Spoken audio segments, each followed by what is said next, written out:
Cinema సమయంలో మర్చిపోలేని మరపురాని సంఘటనలు ఏమైనా ఉన్నాయి సార్? సినిమా చిత్రీకరణ జరుగుతున్న సమయంలో విజయవాడలోనే కదా చిత్రీకరణ జరిగింది కదా, ఆ సమయంలో చాలా ఉన్నాయండి దాంట్లో. ఇదేనా ఎలా అంటే ఒక ఒక ప్రజానాయకుడు తాలూకు ఇన్ఫ్లుయెన్స్ ప్రజల మీద ఎంత గొప్పగా ఉంటుందంటే మేము చైతన్య రథం క్లైమాక్స్ తీస్తున్నాం. క్లైమాక్స్ 10,000 మందితో షూటింగ్ స్టార్ట్ చేసాం. తనేల అవతల స్టార్ట్ చేసాం. విజయవాడ తనేలు ఉంది కదా, ఆ తనేల అవతల స్టార్ట్ చేసాం. 10,000 మందికి టిఫిన్ పెట్టాం. 10,000 మందికి టిఫిన్ పెట్టాం విత్ వాటర్. 10,000 మందికి అంటే ఇవి జరగవు, ప్రాక్టికల్గా జరగవు, కానీ జరిగింది. షూటింగ్ షూటింగ్ చేస్తూ 6 కెమెరాలతో షూట్ చేశాం. 6 కెమెరాలు సైమల్టేనియస్ 6 కెమెరాలు. ప్రతి వాళ్ళ చేతిలోనూ 4 క్యాన్స్ ఉంటాయి.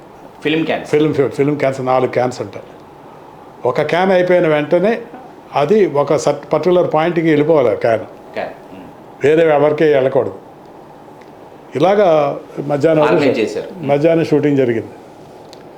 మధ్యాహ్నం షూటింగ్ జరిగినప్పుడు కూడా 10,000 మందికి భోజనం పెట్టాం. కూర, రసం, స్వీటు, ఫ్రూటు, అన్నిటితో 10,000 మందికి భోజనం.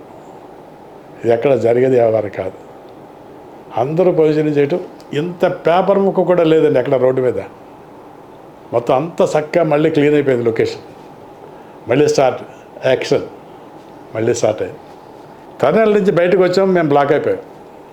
సో టనెల్ దగ్గర నుంచి ఉన్న జనాన్ని క్లియర్ చేస్తే తప్పితే వేరే దారి లేదు. దారి ఉండదు కదా, అంతేగా. 10,000 మంది ఇటుపక్క ఉన్నారు, ఇంకో 20,000 మంది అవతల పక్క ఉంటారు. టనెల్కి ఇటుపక్క అటుపక్క. అసలు ఇంకా ఎలాగ ఎక్కడికి వెళ్ళా ఏం చేయాలని నేను కంగారు పడిపోతాను, టెన్షన్ పడిపోతుంటే దూరంగా రంగగారు ఉన్నారు. ఆ టనెల్ పక్క నుంచి ఒక క్రేన్ ఉంది, 40 feet క్రేన్ ఉంది మాకు కూడా. ఆ క్రేన్ మీద కూర్చొని ఉన్నాడు ఆయన. అప్పుడు నేను ఇలా రండి అని వచ్చా. క్రేన్ దింపుకుని ఆయన వచ్చాడు. ఏంటి అని, జనం క్లియర్ కాకపోతే మనం షూటింగ్ చేయలేమండి. మనం తీసుకొచ్చిన 10,000 మంది ఇక్కడి నుంచి వెళ్ళి నడుచుకుంటూ అలాగా వెళ్ళిపోవాలి. ఆ చివరి వరకు వెళ్ళిపోవాలి, బ్యారేజ్ దాకా వెళ్ళిపోవాలి వాళ్ళు. ఇక్కడ మనం 40 feet క్రేన్ పైకి లేచేసరికి వాళ్ళ చివర జనం అక్కడికి బ్యారేజ్ మీదకి ఎంటర్ అవుతున్న జనం ఉండాలి. అప్పుడే మనకి రీచ్ అవుతుంది, లేకపోతే లేదు. మీకేం కావాలి అని, ఈ జనం క్లియర్గా కావాలండి. ఓకే, మీరు కెమెరాలను సెట్ చేసుకోండి, జనాన్ని నేను క్లియర్ చేస్తాను. నేను ఎలా క్లియర్ చేస్తానని నేను అడగలే, ఆయన చేస్తానన్నాడు. నమ్మాను. నాయకుడు అంటే ఆయన. నాయకుడిని కార్యకర్త నమ్మాడు. నమ్మాను మనిషిని. నమ్మకాన్ని వృధా చేయకుండా 10,000 మందిని క్లియర్ చేశాడు. ఎలా అంటే బస్సు మీద స్పీడ్గా ఎక్కేశాడు. బస్సు మీద ఆల్రెడీ కూర్చున్న జనం అందరూ కింద కూర్చున్నారు, కిందకి వెళ్ళిపోయారు. ఆయన 2 చేతులు ఇలా పెట్టాడు. పెట్టి ఇలా అన్నాడు. చేతితో పాటే 2 ముక్కల కింద విడిపోయారు జనం అందరూ. అసలు ఆ సన్నివేశాన్ని బహుశా ఎక్కడ ఎవరు చూసి ఉండరు. నా కళ్ళారా నేను చూశాను. అది సినిమాలో ఉంది, షాట్ కూడా. అది 10,000 దాటి వెళ్ళిపోతున్న జనం కూడా వాళ్ళు కూడా చప్పట్లు కొట్టుకుంటూ బయటికి వెళ్ళారు. అదొక ఎగ్జాంపుల్ అంతే. ఆ సినిమాలో ప్రత్యేకించి వంగవీటి రాధాకృష్ణ గారి హత్యోదంతం ఏదైతే ఉందో ఆ సన్నివేశం చూసి వంగవీటి మోహన్ రంగ గారు కదిలిపోయారని చెప్తారు. మీరు ఆ సన్నివేశాన్ని ఎలా చిత్రీకరించారు, ఏం జరిగింది? రాధా గారు ఏమైందంటే, అది సినిమా తీయటానికి ముందు జరిగింది కదా. అది ఎలా అంటే, నాకు ప్రతిదీ సినిమా సీన్ పేపర్ రాస్తాను. నా కంటికి ఎలా కనిపిస్తుందో అలా రాసేస్తాను సీన్ పరిస్థితిని. ఇప్పుడు రాధా గారిని చంపేశారు. ఎక్కడ చంపేశారు? ఒక ఆటోమొబైల్ షెడ్లో షాప్ ఓపెనింగ్ కోసం తీసుకెళ్ళి అక్కడ లోపల రౌడీలందరూ లోపల దాక్కుని ఉన్నారు. లోపల రాగానే షట్టర్ వేసేసి లోపల చంపేశారు. కథగా ఇంతే. అవును, అంతే. కానీ ఎలా చంపారు? షట్టర్ ఎలా దింపారు? షట్టరే ఎందుకు దింపాలనుకున్నారు? లోపల ఏం చేస్తున్నారు? ఏ మూల దాక్కున్నారు? వాడి చేతిలో ఉన్న వెపన్ ఏంటి? ఆ వెపన్తో వచ్చిన నాటుగాడి బాడీ మీద ఎందుకు కనిపించట్లేదు? అంటే రాధా పక్క తప్పుకున్నాడా, తప్పించాడా, ఏం చేశాడు, ఆ వెపన్ ఎక్కడుంది, ఎవరి చేతిలో ఉంది, ఎవరి ఇంట్లో దాక్కుంది, ఇలాంటి దాంట్లో రకరకాల ప్రశ్నలు వస్తూ ఉంటాయి. వీటన్నిటికీ సమాధానంగా ఏంటంటే నేను సీన్ రాసుకున్నాను.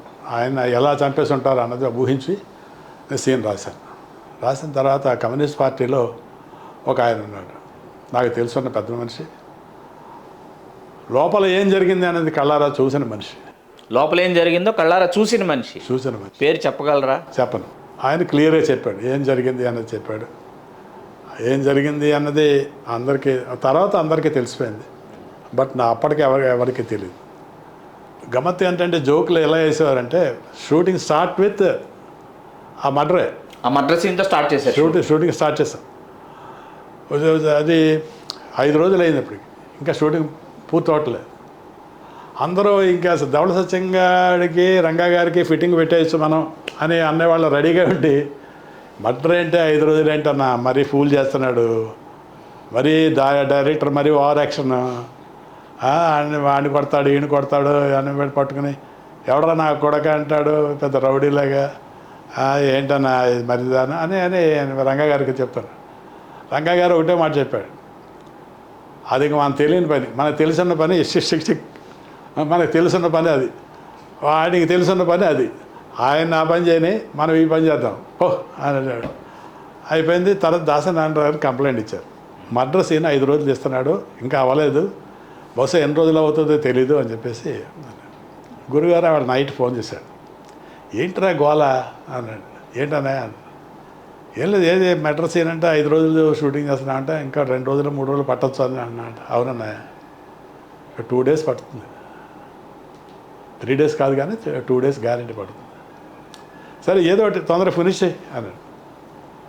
ఇదే మనుషులు, ఇదే రంగా, ఇదే దాసనారాయణరావు, ఇదే రాజా, ఇదే అంబటి సుబ్బారావు, ఇదే రామ్మోహన్, జకంపూడి రామ్మోహన్, రెండోళ్ళు అరుణ్ కుమార్, మొత్తం బ్యాచ్ అందరూ చూస్తున్నాం. ఇది అన్నపూర్ణ స్టూడియోలో రష్ చూస్తున్నాం. రష్ చూస్తుంటే ఈ రాధా గారు మర్డర్ సీన్ వచ్చింది. చూస్తే అన్నపూర్ణ థియేటర్, ఆ ప్రివ్యూ థియేటర్లో సౌండ్ వస్తుంది, అని సౌండ్ వస్తుంది. ఏంటి సౌండ్ అనేది ఎవరు అసలు పట్టించుకోవట్లేదు, బట్ సౌండ్ మాత్రం వస్తుంది. రాధా గారిని అల్టిమేట్గా పొడి చేస్తారు.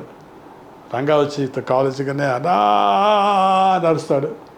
ఆ అరిచిన అరుపు మీద కెమెరా అలా ముందుకెళ్ళి కృష్ణానది మధ్యలో, గోదావరి కృష్ణా మధ్యలో పాస్గా ఒక కాలుతూ ఉంటుంది, కట్టె కాలుతూ ఉంటుంది. ఆ కాలు ఆ లైట్లో భానుచంద్ర కనిపిస్తూ ఉంటాడు. షార్ట్ ఇది అయిపోయిన వెంటనే అని అంటున్నది ఎవరు? దాసనారాయణ. ఆయన దాసర్ గారు ఆ ఎమోషన్ తట్టుకోలేక అన్నాడు అన్నమాట. ఆఖరి అయిపోయిన వెంటనే సత్యం ఇలా రారా రారా, అమ్మో ఎవడరా చెప్పింది 5 రోజులు తీసాను, నేనైతే 20 రోజులు తీసేవాడిరా, పాడు చేస్తారా అని ఎమోషన్ ఫీల్ అయిపోయాడు ఆ గురుగారు. ఏం లేదండి, దాని ఇంపాక్ట్ ఏం లేదు మన మీద, ఊరికే ఏదో చెప్తా వాగుతూ ఉంటారు, పోనండి మనకి ఎందుకని చెప్పాను. Please do subscribe to Telugu Rajyam channel. Please do subscribe to Telugu Rajyam channel. Please do subscribe to Telugu Rajyam channel. Hi అండి, నేను మీ ఆర్పీని, నెల్లూరు పెద్దారెడ్డి చేపల పులుసు ఓనర్ని. మీరు తెలుగు రాజ్యం అనే ఈ యూట్యూబ్ ఛానల్ సబ్స్క్రైబ్ చేసుకుని మంచి వీడియోలతో వస్తారు. Thank you so much. Hi people, I'm Sonakshi Verma and you please watch Telugu Rajyam and please subscribe to the channel.